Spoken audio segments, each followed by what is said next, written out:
So once you've had your Ring alarm for a while, you're gonna have to replace the batteries. And so this one was not responding. So when I replaced the battery, it actually gave me a tamper warning that we didn't get cleared properly. So when we tried to set our alarm at night, it actually went off a couple of times. So that was really frustrating. I'm gonna show you how to clear the tamper warning though, and also change the batteries if you just need to do that. So the tamper issue with a device is a safety precaution so that people can't mess with your alarm.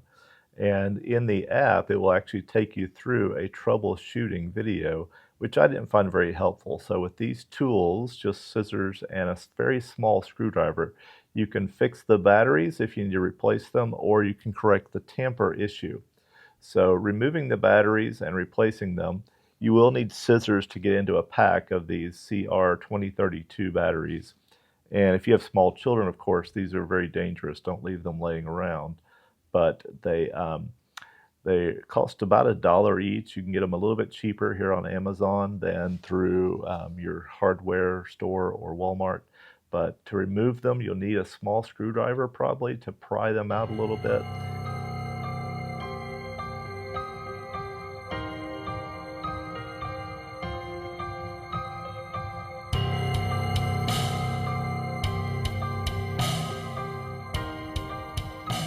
So I am nearly 3 years into using Ring Alarm, and the only ones that I have had to replace the batteries on are the doors that I have used the most, and then also my motion sensors, which take actually AA or AAA batteries.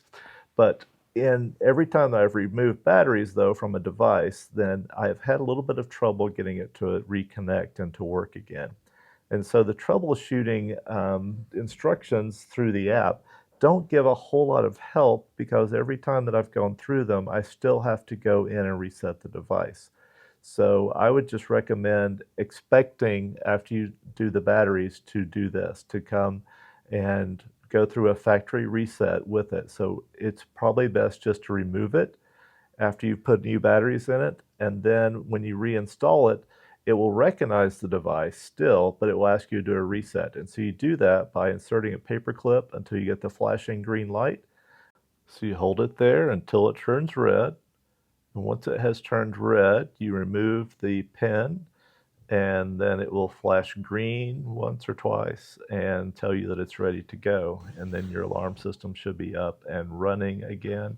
So I hope that was helpful. I have several of these Ring videos, Ring alarm videos. I have several smart home videos and other fix-it videos for your house. So if you want to see more of those, subscribe to my channel. So thanks for watching.